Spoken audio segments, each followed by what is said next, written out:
Ini timnas kalah karena blunder Kluivert. Kok tiba-tiba Coach Justin mengkritik PK? Nggak ada yang tiba-tiba. Sintayong bagus, gue dukung. Jelek, gue kritik. Kluivert bagus, gue dukung. Jelek, gue kritik. Jadi yang tiba-tiba apa? Patrick Kluivert dibayar untuk apa? Definitely no. Ini dalam karir dia sebagai pelatih. Pertama kali dia begitu dekat untuk lolos ke Piala Dunia. Gue tidak yakin Kluivert bisa merangkul ruang ganti. Kalau dia bisa full kontrol ruang ganti, Justin Abraham nggak akan posting itu. ET gambling dengan mengambil PK di tengah jalan itu kan berusaha untuk meningkatkan probabilitas. Ternyata nggak berhasil. Ya mau gimana lagi. Bahkan dibilang gue happy karena kita nggak lolos terus gue dibayar. Gue kasih tahu lo, kalau kita lolos, endorse gue jauh lebih banyak. Gue sangat terpukul, sangat kecewa. Terutama dengan caranya. Makanya gue nggak gampang bilang ini out, itu out. This time gue bilang PK out. Perjalanan Indonesia harus terhenti di ronde keempat kualifikasi Piala Dunia 2024.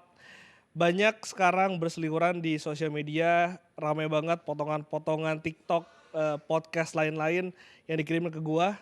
Nah, gua mau ngebahasnya, ada banyak angle yang mau gua bahas. Udah bersama gua ada Koci. Sehat, Coach? Sehat dong. Coach, gue mau memulai podcast ini dengan tone yang positif. 1 tahun perjalanan Indonesia lebih lah di kualifikasi Piala Dunia.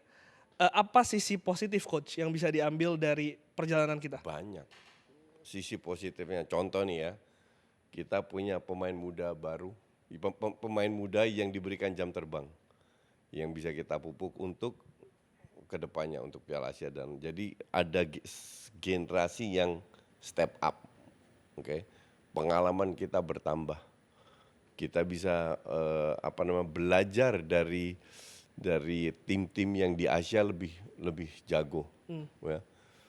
Terus kita mencari atau beradaptasi dari sisi pemain dan sisi pelatih. Jadi ET atau PSSI ini kan melakukan banyak hal di samping tidak hanya di timnas senior, tapi juga timnas-timnas lainnya, pembinaan. Dirtek baru datang, Simon Tamata datang, Jordi Cruyff datang. Ini kan, ini sebuah investasi ke depannya. Jadi untuk gue sih, seperti yang gue berkali-kali bilang, timnasnya gagal. Dan caranya memang gue pun nggak happy, sangat tidak happy. Tapi proyek jangka panjangnya ini kan nggak gagal, kan masih berjalan. Jadi ya kita mau bahas apa sekarang? Kalau kita mau bahas timnas, ya definitely gagal. Tapi kalau kita mau bahas project atau apa yang sudah diinvestasikan oleh ET atau PSSI, itu bagus. Jangan sampai dirombak lagi.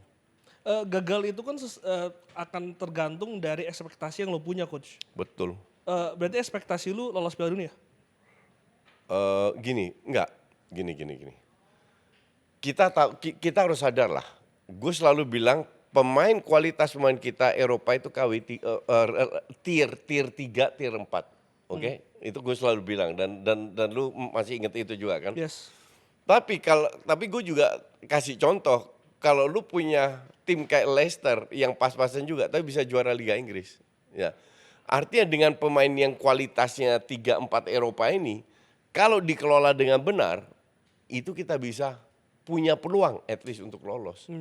Untuk gue, caranya itu sangat mengecewakan.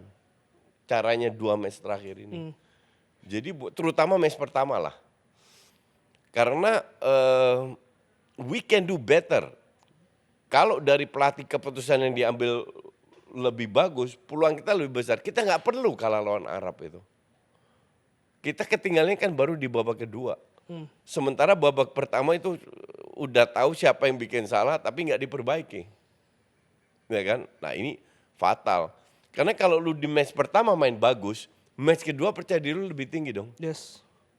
Nah kalau match pertama amburadul susah untuk ngangkat. Walaupun di match kedua terutama babak pertama kita main bagus banget ya. Artinya kan di match pertama itu ada beberapa kritikan, Coach. Tadi lu udah sebutin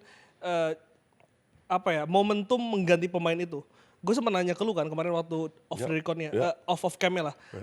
Apa analisanya, Coach? Kenapa pemain-pemain yang kita tahu semua itu tidak form di babak pertama tidak diganti. Ada alasan nggak? Ada analisa Gak tahu gue. Sampai detik ini gue tidak tahu alasannya apa. Oke. Kita udah lama kenal Glenn. Kita sering kali ngobrol soal bola. Oke. Salah satu idola lo Arteta yang suruh gue sering bilang out. Karena waktunya udah sering, ngerti nggak? Yes. Gue selalu Amorim tahun lalu nggak pernah gue kritik, walaupun rank 15 ancur-ancuran. Musim ini gue kritik. Maresca Chelsea nggak pernah gue, karena butuh waktu. Oke. Sama. Jadi gue lucu kalau ada orang yang kita kenal semua bilang kok tiba-tiba Coach Justin mengkritik PK, ngerti nggak? Nggak ada yang tiba-tiba. Sintayong bagus gue dukung, jelek gue kritik. Clifford bagus gue dukung, jelek gue kritik. Jadi yang tiba-tiba apa? Dan kedepannya akan seperti itu. Bahkan Erick Thohir pun, PSSI pun bagus gue dukung, jelek gue kritik. Kalau emang jeleknya di mana? Contoh, 11 pemain luar negeri. Kan gue kritik juga. PK di lawan Jepang, kan gue kritik juga. Jadi bukan tiba-tiba. Oke, tapi ya kan ini zamannya pansos. Pengen cari kambing hitam kan untuk dijelekin. Tapi yang gue lakukan itu nggak ada yang tiba-tiba. Ini perjalanan Clifford udah 8 bulan ya. Kalau gue bilang ini turun dikit lawan Jepang Australia. lah. Lawan itu match pertama baru 2 hari nggak bisa lu nilai. Habis itu kan dalam 5 hari recover langsung. Bahrain terus Cina kita bisa menang dan lolos, oke? Artinya lu bisa dalam waktu dekat pun dari Australia ke Bahrain memperbaiki. You know? Lu buktikan kan. Lu expect kan dia akan naik trennya. Jepang ngedrop, gue juga nggak ngerti kok bisa mainnya bertahan total. Quality sih coach Jepang. Ya mungkin, oke, let's put it quality. Terus friendly-nya bagus. Ini kan naik lagi. Yang gue harapkan sebagai pelatih, lu punya grip atau lu bisa kontrol ruang ganti. Kalau trennya naik terus, mendadak 2 match terakhir jeblok lu. Apa coach? Apa kritikan lu terhadap dua match terakhir itu? Oh banyak, terutama match pertama. Ya udah berkali-kali kita bahas bahwa lu ambil keputusan salah, taruh pemain salah, dan kesalahan yang di babak pertama nggak lu perbaiki. Pemain ini kan manusia ya. Mereka berusaha untuk, kan Yakob dibully, dirasis. Gue yakin Yakob itu nggak ada niat. Niat jelek untuk narik, yakin. Tapi mungkin ini kebiasaan. Kebiasaan dia yang merugikan kita. Ya kan? Tapi jangan lupa juga Yakob juga sering main bagus di timnas. Yes. Ya kan? Nah ini kan tugas pelatih. Oke, Yakob nggak main hari ini, nggak main terlalu bagus, kita menit 85 baru diganti. Dan berapa kali dia telat untuk mengcover juga gol yang ada satu gol dia telat juga kalau nggak salah. But I mean itu bukan bahwa pemain bisa main jelek, itu bisa terjadi. Tapi at least lu ganti karena lu punya pemain yang berkualitas di bench. Itu benar-benar lawan Saudi Arab. Ekspektasi gue dari begini langsung ke drop 0. Dan selain dari pergantian itu coach, yang menjadi masalah juga adalah starting 11 coach. Iya. Lu bisa memaklumi, kita sepakat bisa maklumi ketika kita kalah melawan Australia. Tapi ini sudah pertandingan ke-7. Betul. Belum ada starting 11 yang pakem. Betul. Lu nggak bisa starting 11 pakem kalau Oleh nggak fit. Oke. Kelvin Verdong cedera. Tapi Tom Hai itu core ya coach. Ini yang gue bilang blunder. Ini juga kritikan gue lontarkan ke Sintayong di China. Tom Hai lu nggak turunkan dari awal. Kalau lu bilang dia nggak bisa main 90 menit, gue bisa terima. Tapi kenapa nggak dari awal? Nah ini sama kritikan gue lontarkan. Patrick nggak belajar dari kasus di China. Bahwa Tom itu penting. Kalau tim lu butuh pemain kayak Calvin, Tom sama Ole, siapa yang bisa ganti mereka? Kan nggak ada. Itu yang repot kan. Padahal pemain ini di Eropa juga bukan pemain top. Iya kan? Jadi itulah tugas pelatih untuk membangun pemain yang tidak top menjadi top. Gue kemarin reaction sama Mas Haryo di sini dan ketika melawan Arab Saudi itu agak terkejut dengan starting 11 yang dikeluarkan karena ada 4 pemain liga domestik yang Iya. dipercaya coach di Iya. pertandingan genting. Lu sepakat nggak kalau dia blunder melakukan itu? Blunder. Gue bikin video kok. Lalu nggak nonton video gue. Gue nggak nonton ini. Gratis bahkan. Gue bilang ini timnas kalah karena blunder Kluivert. Blunder. Tapi pada saat lu bikin kesalahan, kan lu bisa perbaiki. Nggak diperbaiki juga, cuman Beckham yang diganti. Beckham itu menit 30 harusnya diganti itu. Ngerti nggak lo? Kasih shock effect bahwa lu bisa shock effect ke pemain. Bahwa lu bisa diganti kalau lu main nggak bagus. Nggak ada. Gue juga shock. Gue lihat line up-nya shock, gue lebih shock lagi nggak diperbaiki. Gue tuh kan sempat mikir ya coach, apa alasannya, dan gue teringat dengan konferensi pers pertama Kluivert ketika ditunjuk sebagai pelatih. Kriteria utamanya ketika ia memilih pemain adalah jam terbang coach, Ya. menit bermain. Ya. Itu yang mungkin penting. itu yang mungkin menjadi kriteria Iya. kenapa pemain-pemain tersebut Enggak. akhirnya dikeluarkan. Shane itu starter loh di Buriram, nggak main juga. Sandy nggak main juga. Dan lu harus lihat menit bermain juga dong. Lu Liga Belanda nomor 6 di Eropa sama Liga Super nggak bisa lu bandingin dong.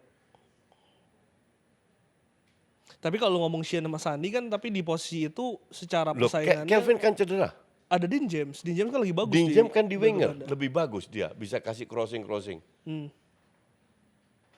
Kenapa lu harus taruh Kambuaya yang notabene bukan posisinya? Lu justru taruh Kelvin Bedong sebagai DM. Bisa, tapi sebagai mulai dari wingback, ngerti nggak? Kita tahu Kambuaya itu bukan kekuatan Kambuaya di situ. Kambuaya kan lebih box to box, distribusi bola. Meskipun di Dewa yang gue tahu dia cukup sering dimainkan di posisi itu coach. Iya, buktinya nggak jalan kan? Loh, kalau cukup sering mungkin cukup sering, tapi di timnas kan dia nggak pernah main di posisi Iya, itu. dia selalu main di tengah sih Iya, kalau Kambuaya. dan di tengah kan main bagus. Iya. Dia main bagus karena di posisi tengah kan. Kalau yang babak pertama nggak diganti itu masih masuk akal ya coach. Tapi kalau udah ketinggalan 2 gol baru diganti itu yang Nggak masuk akal itu nggak juga. masuk akal Iya. juga. Ya. Nggak untuk gue, ya, gue nggak ngerti. Sampai detik ini gue nggak ngerti. Orang banyak lapor ke gue apa yang terjadi. Kalau ada orang bilang Patrick Kluivert dibayar untuk apa? Definitely no. Dia butuh CV loh. Iya. Kalau dia lolos ke Piala Dunia, duit yang dia dapat jauh lebih banyak. Kemungkinan besar dia akan pindah dong ke negara lainnya kan. Dia itu butuh CV yang bagus. Selama ini nggak pernah, ini dalam karir dia sebagai pelatih, pertama kali dia begitu dekat untuk lolos ke Piala Dunia. Dan semua pelatih dan semua pemain. Jadi nggak mungkin mereka dijual atau disuap. Terlalu liar itu coach. Terlalu liar, nggak make sense gitu loh. Karena semua penting. Bahkan dibilang gue happy karena kita nggak lolos terus gue dibayar. Gue kasih tahu lo, kalau kita lolos, endorse gue jauh lebih banyak. Gue kehilangan banyak rezeki dengan tidak lolosnya kita. Ngerti nggak? Iyalah, kontennya jadi makin kecil. Ya, sedikit kita. exactly kan. Dan lu tahu kan sebagai I know, itu. I know. Kan nggak make sense gitu tuduhan-tuduhan yang sangat jahat dan nggak ada dasarnya. Tapi kembali lagi kalau lu tanya, sampai detik ini gue nggak tahu. Gue berpikir kayak lu. Makanya biasanya kalau habis match kan gue bikin video kan, Yes. tampil. Gue nggak bikin video kan. Besoknya gue baru bikin. Itu juga karena David Nurbianto kecewa ini komen ke gue respect Gua nonton David, itu, ya. gue kenal David, gue bikin video sore ini tampil. Gue DM David, lu ntar suruh nonton ya. Jadi DM yang antar dua orang yang kenal, bukan temenan tapi saling kenal, saling respect. Jadi gue bikin khusus buat lu Fit, karena gue respect lu. Gue jelaskan. Tapi kan kalau potongan kan lu nggak ngerti konteksnya. Betul. Gue nggak salahin David juga. Gitu. Coach, oke, kita move dari Arab coach. Ketika melawan Irak akhirnya diperbaiki. Starting Iya. 11-nya dikembalikan Iya. ke winning Dan team kita. mainnya lebih Bagus. Itu pertanyaannya, kita bermain bagus atau Irak yang membiarkan kita bermain bagus? Enggak.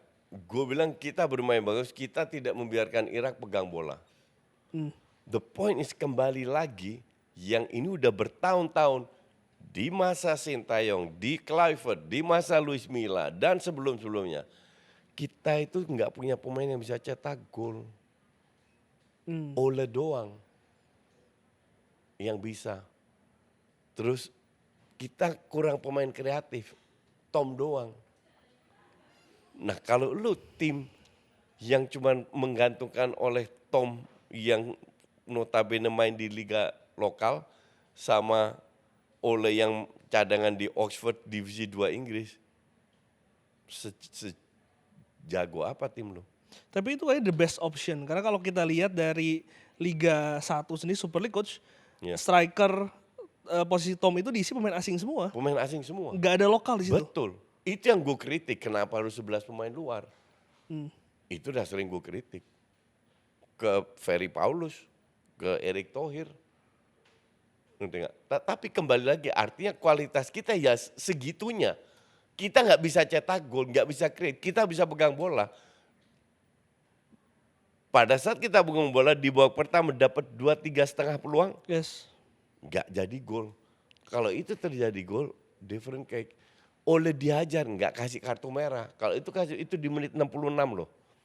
Kalau itu merah mungkin beda cerita. Ngerti nggak? Menurut lu merah nggak? Merah jelas lah itu. Tapi itu bukannya jauh coach dari walaupun last man ya? Last man is last man. Last man is last man. Nggak ada istilah jauh atau enggak. Kedua dia nggak sentuh bola lawannya. Ya dia nebas kaki sih. Ya, kok lu bisa nggak cek VAR loh? Ini wasit emang fakta kan? Yang kasih 3 penalti ke Qatar kan?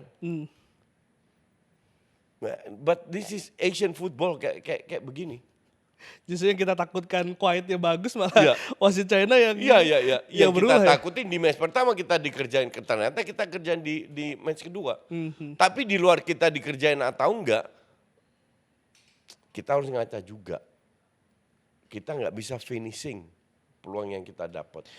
Gini coach, karena masalah finishing ini kan gak hanya terjadi di level Sekarang. senior. U23 pun sama coach. Iya. Ini karena Ini penyakit. Gaya permainan gak coach? Ada korelasinya gak? Enggak, dari dulu kok. Zaman sebelumnya emang lu pikir kita jago cetak gol? Ya zaman dulu kan kita gak pernah main di level ini coach. Jadi susah untuk menilai gak sih? Enggak juga sih. Zaman dulu kan lawan kita AFF, Iya, ASEAN kan? cuman memang kita jarang punya pemain yang benar-benar kelas dunia. Berkelas lah. Dan pemain kreatif. Ya sudah yang gue bilang, pemain kayak Tom sama Ola aja nggak bisa diganti gitu. Susah kan? Jadi gaya permainan ball position itu bukan jadi masalah coach, menurut lu? Enggak. Kan kembali lagi, ball possession kedua lu create peluang. Dan kita setengah lawan Irak lumayan berhasil lah create-nya. Tapi finishingnya nggak ada. Nah terus lu mau ngapa? Lu mau ngendok di belakang ngincer counter dengan lari-lari 80 meter ke depan. Kan bukan solusi juga.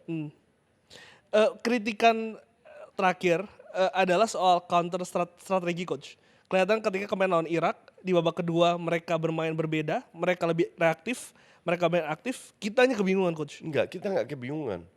Kita kecapean nggak bisa pegang bola. That's the point. Fisik. Dan itu sering terjadi di babak kedua kita drop. Apakah kita selalu kasih? Enggak, kita tidak bisa pegang bola. Dan itu ada hubungannya sama fisik.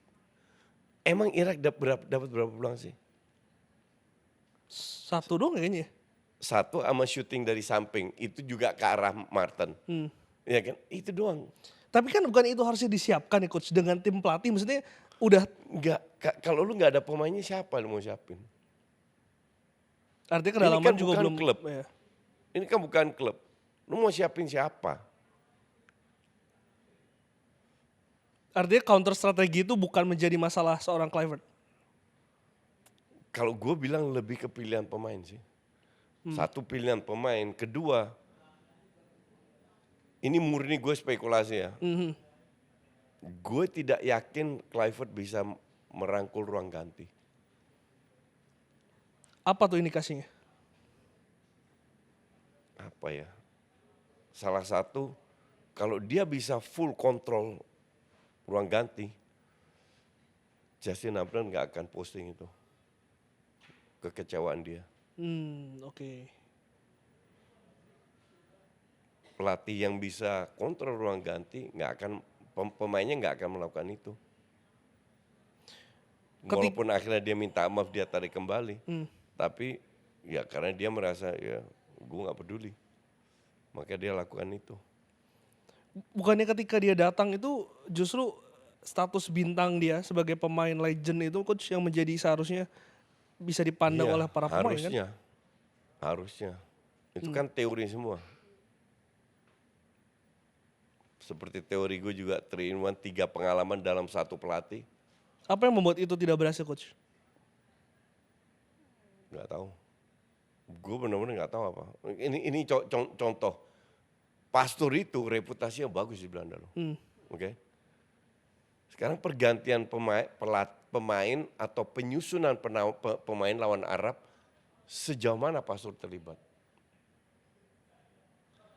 Karena Clifford pernah bilang, Denny ngurusin lawan, dia menganalisis pertandingan, gua sama Pastor ngurusin tim utama.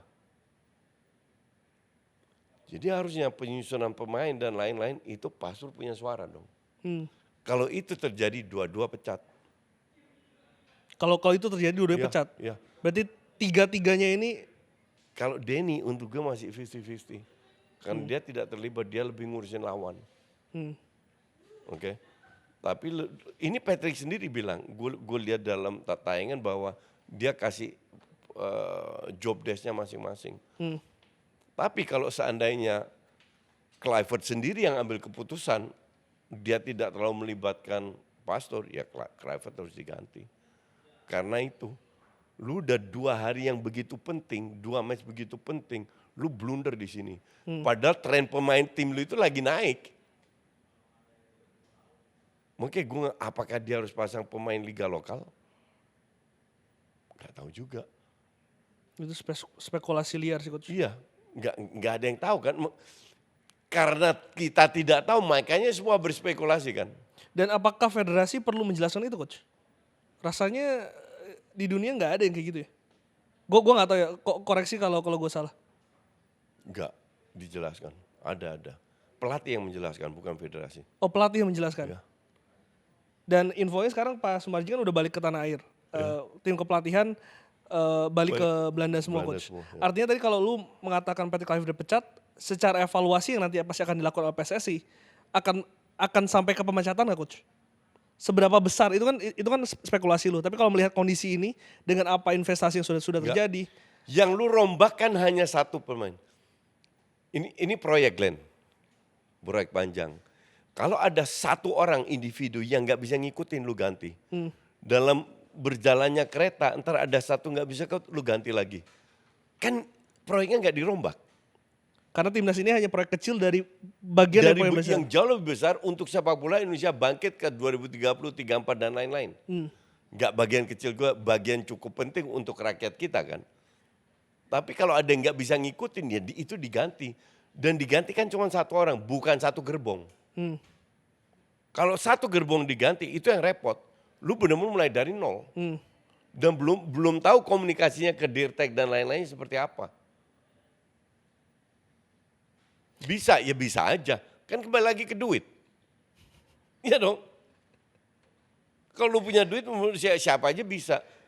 Kalau misalkan Pak Erik nanya lagi ke Koci, Nah gue, ya, diganti. ya.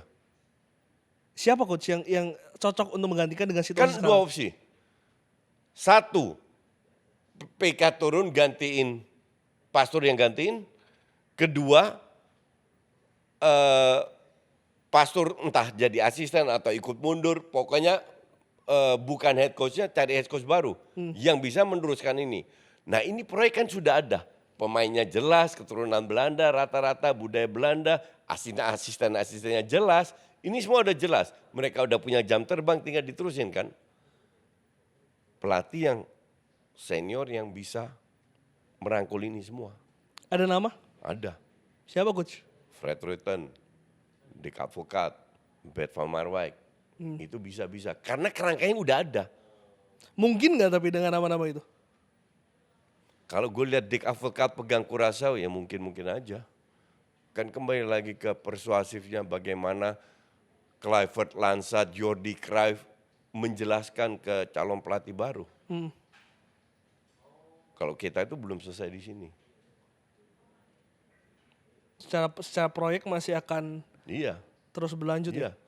Dan harus lebih bagus lagi kan ke depannya daripada yang sekarang kan.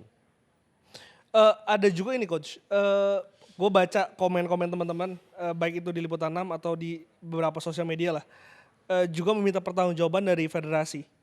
Pertanggungjawaban seperti apa coach yang seharusnya dilakukan oleh Nah federasi? ini gue nggak tahu. Memang yang bertanggung jawab memang federasi.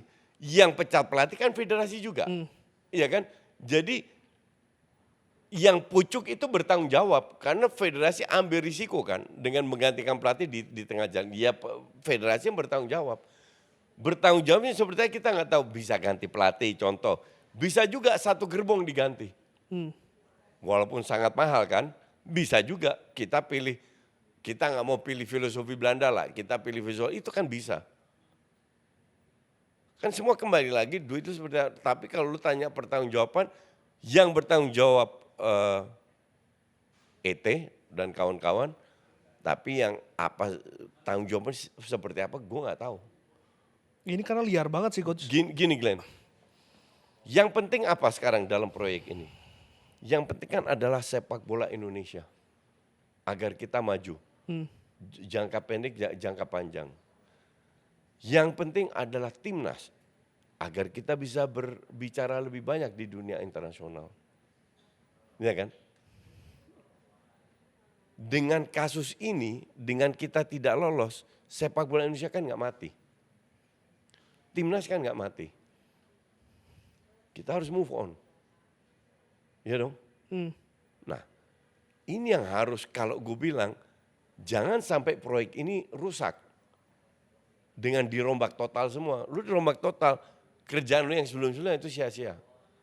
Tapi kalau lu hanya ganti satu, ganti PK doang, ini masih bisa diterusin. Jadi yang lu udah kerjakan nggak mubazir. Tapi dengan apa yang sudah dikerjakan, artinya memang sekarang masalah itu kalau lihat hanya ada di pelatih kepala atau ada faktor lain yang kurang pas coach? Kalau sekarang sih kayaknya head coach doang ya. Gue ngeliat apa ya, gue nggak tahu juga. Yang nggak pas atau apa. Karena komunikasi ke manajemen oke. Banyak orang-orang yang pengalamannya tinggi ada di sepak bola kita yang membantu dari pembinaan liga, bla bla, ya kan, yang membantu semua. Hanya timnasnya ini kan lagi nggak baik-baik aja. Nah kalau timnas nggak baik-baik aja, kita perbaiki apa yang ada di timnas. Kalaupun ET mau ganti tiga-tiganya, Lansat, Pastor, Kluivert, let it be. Yang lain-lain kan masih ada. Pelatih kiper, pelatih apa dan lain-lain kan. Ya tinggal lu masukin dari Belanda lagi. Dari Belanda lagi? Kalau gue bilang iya. Lu lihat tim gini, timnas Italia pelatihnya orang apa? Itali itu siapa sih sana? Gattuso. Oh Itali. Ya. Jerman, Poland. Spanyol, Prancis, Belanda. Kenapa dari negara itu? Culture. Hanya sekali-sekali nggak kayak Brasil.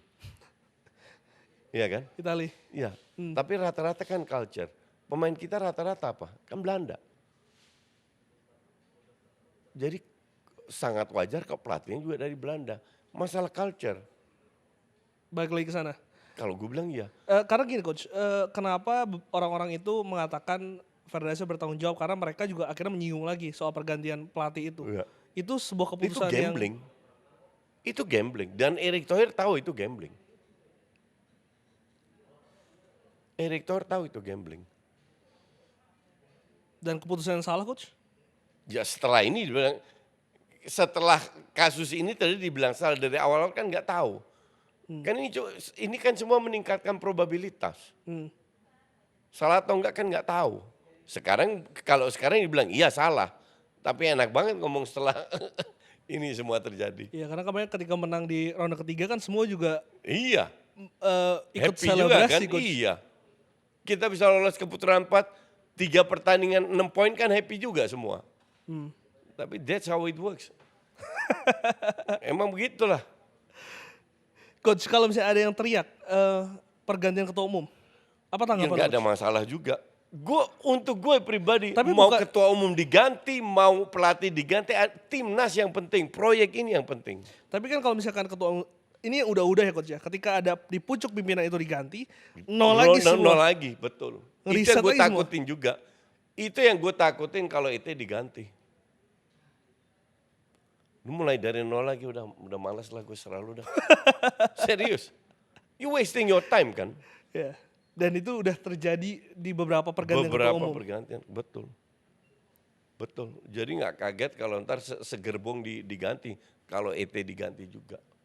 Karena kemarin gue juga sempat refleksi coach, maksudnya suka tidak suka kan kita juga bukan negara yang langganan Piala Dunia. Iya, betul. Mau ngikut aja nggak pernah. Ikut aja nggak pernah. Tapi ini mungkin karena mungkin mereka ngerasa ini adalah harapan coach. Dan harapan itu Bukan muncul. harapan terlalu tinggi bukan? Ekspektasi kan, baik lagi Iya. pertanyaan gue di awal, ekspektasi Iya. lu setinggi apa untuk Iya. melihat itu? Enggak. Gini, harapan ekspektasi gue bilang sih wajar. Kecewa juga wajar, cuman sampai di situ aja, ngerti nggak lo? Karena kalau lu udah masuk, lu tinggal 2 match doang. Dan seperti yang gue bilang, level Saudi sama Irak itu nggak lebih jago dari... Beda kalau kita segrup sama Brazil sama Itali. Nah, dan gue akan bilang mimpi aja loh. Iya kan? Ini kan enggak. Jadi wajar penonton kecewa, ekspektasinya tinggi. Karena tinggal 2 match doang. 2 match yang kita bisa ambil. Bukan nggak bisa. Minimal runner up lah. Ya runner up itu masih Realistis banget. realistis ya. Iya. Jadi gue bilang lawan Saudi sih not acceptable. Coach, tadi gue lupa nanya satu coach, soal kualitas pemain ini kan kita sepakat ya, secara individu ini kan ini pemain-pemain yang berkualitas. Meskipun lo ngomong tier 2, tier 3 tapi untuk kita itu oke gitu. Iya.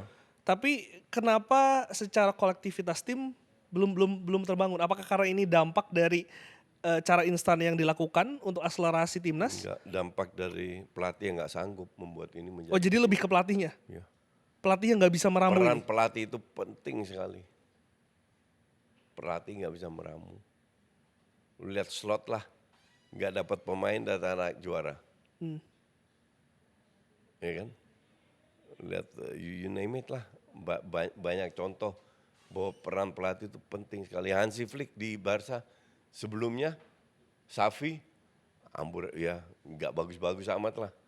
Hansi Flick masuk berubah semua. Pemain lebih happy, Rafinha bagus, Balde bagus, Ferran Torres bagus, ngerti ya? Eric Garcia bagus. Ini contoh pelatih itu penting sekali. Itulah kenapa gue bilang tadi sama lo, kayaknya Kluivert ini nggak bisa pegang ruang ganti, nggak bisa bikin people happy. Lu tahu Royston Drenthe sama Wesley Sneijder. Waktu mereka di Madrid, Drenthe itu kan sering cadangan. Dia bilang, itulah hebatnya Mourinho.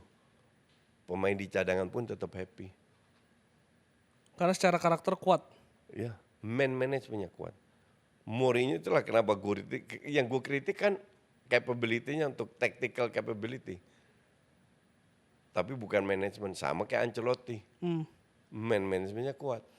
Jadi dengan penunjukan Kluivert ini kita belajar sosok bintang itu nggak cukup ya Nggak coach? cukup. Track record itu pada akhirnya Itu sejarah udah membuktikan. Emang berapa pemain hebat yang bisa jadi pelatih hebat?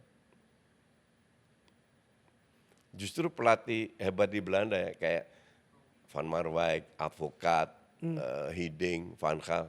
Emang sebagai waktu mereka bermain bola seperti apa? ya nggak menjamin ya. Ferguson, Wenger.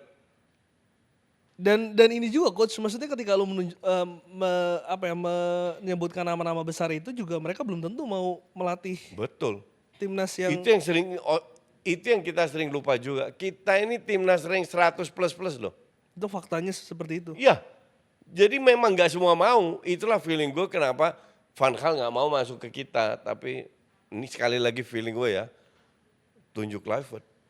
Karena mereka berdua itu punya hubungan baik. Mungkin gue salah. Tapi karena pemain dia sekarang dengan proyek ini sudah berjalan, mungkin kalau Pastor masih stay, Jordi Cruyff stay, mereka bisa cari pelatih untuk penggantinya. Ini sebenarnya lebih ke tugasnya Jordi Cruyff, Alexander Swiers, si Pastor membantu aja ngomong. Gue rasa kalau head coach-nya selevel Van Marwijk itu, gue rasa ya Pastor mau jadi asisten. What next? Piala Asia atau Piala Dunia 2030? Piala Asia lah. Kita ini kan belum dapat pelatih bagus. Asumsi kita ambil pelatih bagus Belanda, asumsi. Flop lagi gimana lo? Kemungkinan besar filosofi ini dibuang, bangun filosofi baru yang lebih cocok. Iya kan? Sebelum ke Piala Asia. Kalau Piala Asia bagus, pondasinya kuat, itu kan 2027. Ya. Kualifikasi kan 2028 tahun depannya untuk ke 2030. Tapi lo harus kuatkan kursi pelatih dulu. Itu yang krusial sekarang. Gue bilang iya. Jadi Piala Asia nanti akan menjadi ujian apakah Indonesia ini layak untuk bisa bersaing untuk Piala Dunia. Iya, iya. Karena semua pemain yang di Serie A di Eropa off semua kan. Iya. Bisa dipakai semua kayak Piala Afrika gitu kan. Iya. Iya. Nah, untuk menjelang ke sana lu harus kuatkan tim pelatih dulu. Yang cocok, yang chemistry-nya dapat dan lain-lain. Karena kalau chemistry-nya dapat, beda lah. Tampil di lapangan beda. Ini yang susah. Susah. Ini yang susah. Karena kemarin kan baik lagi ketika Kluivert ditunjuk itu kan salah satu alasannya chemistry juga dan komunikasi dan budaya itu coach. Ya, Dan pada budaya, tapi lebih kapasitasnya kan enggak. Ya lu kan hanya mantan pemain bola, bukan berarti lu bisa ngelatih kan. Oke, coach. Tadi kan lu katakan ya timnas ini merupakan satu proyek kecil dari satu proyek besar yang sedang dijalankan. Gimana soal akselerasi timnas ini, coach? Apakah diaspora ini tetap akan menjadi akselerasi atau mungkin akan switch ke pembinaan? Loh, kalau lu punya pemain yang sudah ada yang berkualitas, ya lu teruskan ini. Kan yang lain bisa paralel. Maksudnya perlu penambahan nggak? Kalau yang sekarang udah pasti berjalan kan? Tapi perlu penambahan nggak? Ya pasti.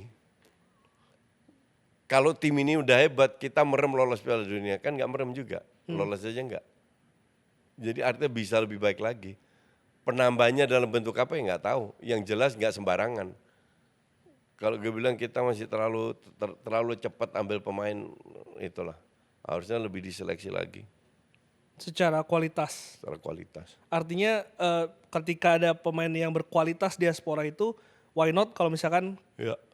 ditarik? Sekarang udah cukup banyak. Sekarang kalau ada diaspora benar-benar cari yang berkualitas, nggak asal itu. Karena yang ini udah banyak kan. Gitu. Pembinaan? Ya penting tetap berjalan. Tetap berjalan lah. Pembinaan, perbaiki liga itu tetap harus berjalan semua. Karena kalau kita bicara benar kan kita bicara 20 tahun ke depan. Karena ini kan 2 tahun ke depan Piala Asia. 3 tahunnya lagi Piala Dunia lagi. Kalau pembinaan kan 20 tahun ke depan biar bisa menggantikan pemain-pemain yang ada ini. Jadi tetap penting. Semua harus berjalan paralel. Beriringan. Iya. Karena sekarang yang dirasakan mungkin sejumlah pengamat mengatakan timnasnya diasporanya lebih digas dibandingkan dengan pembinaannya. Enggak. Gimana lu mau membina juga? Mungkin mereka benar. Mungkin kita belum ada pembinaan, oke? Tapi gimana lu mau kasih pemain lokal kalau lu 11 pemain luar bisa panggil? Baik lagi ke liga, artinya itu menjadi kuncinya. Iyalah. Enggak semua timnas tergantung liga ya. Contoh, Belanda, mayoritas dari liga luar semua kan. Iya kan? Mayoritas kan liga luar semua. Iya. Itu karena karena kan udah berjalan lama dan secara kualitas pemainnya memang bagus coach. Iya. Nah tapi kalau di kita ya di liga, karena nyaris nggak ada pemain lokal yang main di luar. Hmm. Sesimpel itu. Oke, coach, terakhir untuk tim nasional 2027 dan juga 2030, apa harapan lu coach? Apa yang lu pengen lihat dari 2 tahun ke depan? Gue sih pengen lihat pondasi yang kuat dulu ya. Nggak menang-menang atau trofi-trofi, nggak. Pondasi yang kuat dulu. Pondasi yang kuat, pemain muda, pemain menengah, mid generation, old generation, yang oke, harmonis, yang dengan pelatih yang cocok, yang oke, yang komunikasinya lebih banyak ke pemain-pemainnya. Karena pemain mayoritas di Eropa kan, ya tinggal di Eropa nggak, tapi juga ke sini, ngerti nggak? Bukan hanya pas match aja. Gue pengennya itu, kuatkan pondasi. Kerangka dan juga fondasi tim saat ini tuh siapa sih coach menurut lu? It says 2 kiper, Dix, Calvin, Tom, Ole. Itu aja. Yang lain belum terbukti. Yang lain belum terbukti. Dan ketika Tom Hai ini kan, gue agak ngeri Tom Hai sih dengan usia yang segitu kan, Ya, ini udah harus regenerasi juga kan. ya. Ambil dari mana lo? Liga lokal, silakan kalau ada. U23 silakan kalau ada. U20 silakan kalau ada. Kalau nggak ada ya cari yang naturalisasi. Feeling gue nggak tahu, kayaknya sih nggak ada. Nggak ada jawaban dong. Ya mau gimana lagi? Kayaknya lu Lah, itu- lemes banget, kayak lu sedih banget ya. Iya, gue sangat kecewa dan kita nggak pergi. Gue masih inget di podcastnya Tom awal-awal, gue Tom Haye, Neil, gue lewat Zoom kan. Tom tanya, lu kalau dikasih duit miliaran atau timnas lolos Piala Indonesia, timnas lolos Piala Indonesia. Dan Tom bilang, no hesitation, tanpa keraguan. Coach Jasim bilang timnas lolos Piala Dunia. Gue sangat terpukul, sangat kecewa dengan kita, terutama dengan caranya. Makanya gue nggak gampang bilang ini out, itu out. This time gue bilang PK out. Yang dia lakukan is not acceptable. Menunjukkan ketidakmampuan dia aja. Gimana lu mau, kalau dia nggak dipecat, kasih kesempatan ini, gimana mau kasih kesempatan kalau gini aja dia nggak bisa ngatasin. Dalam 8 bulan nggak ada progresnya, pakemnya nggak jelas. Dan 8 bulan itu cukup ya untuk mendefine itu. Dari Australia ke Bahrain aja bisa 5 hari. Iya kan? Bahrain ke China bisa. Dan salah satu itu sih yang gue mau nyorotin juga, tadi ketika pas lu ngomong Tom Hai, gue jadi inget. Dia nangis coach. Calvin Verrung juga nangis. Karena Tom tahu ini udah kemungkinan agak berat kalau dia 5 tahun lagi ikut. Ya secara umur udah 35. Sebenarnya bisa-bisa aja kalau dia jaga kondisinya kan. Karena kan dia lebih pemain otak kan. Gua harap Tom masih sampai umur 38 dia masih bermain terus. Kayak ibarat kayak Modric lah. Tapi lo harus perbaiki fisik lo. Ya Modric bisa, masa Tom nggak bisa? Modric 38 loh, 40 ya? 40. Iya, 40 loh. Masih di Milan lagi. Iya, main di Liga nomor 2 di Eropa loh. Ya, Tom harus fokus ke fisiknya terutama. Tapi ketika mereka menangis itu kan artinya itu menunjukkan kecewaan ya coach. Iya, sangat kecewa. Means kan nggak perlu dipertanyakan ya. Gak perlu dipertanyakan. Gue juga heran apa yang harus dipertanyakan. Untuk mereka itu dari segala segi untung kalau mereka lolos ke Piala Dunia. Semua untung. Gak ada yang rugi kalau kita lolos ke Piala Dunia. Atau yang diuntungkan kalau kita nggak lolos. Gak ngerti gue.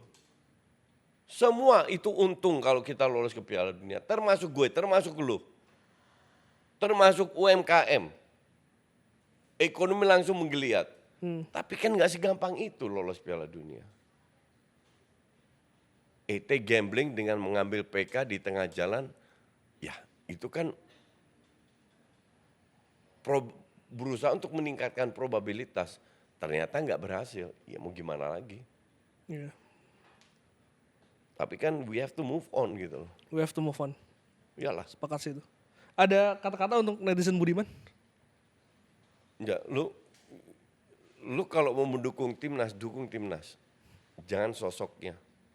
Kalau gue bilang, ketua itu keluar masuk, pelatih keluar masuk, pemain keluar masuk, timnas stay. Ini yang kita dukung. Jadi jangan terlalu mendewakan 1-2 orang atau apa. Tapi timnas, fokusnya ke timnas. Karena balik lagi cuma ada 2 pilihan ketika menjadi fans timnas. Mendukung banget. Ya, Nggak ada pilihan lain, Coach. betul. Betul. Thank you, Thank Coach. Kita akan bertemu ketika nanti hasilnya apakah diganti dan kalau ada pergantian pelatih dari Belanda, Ya.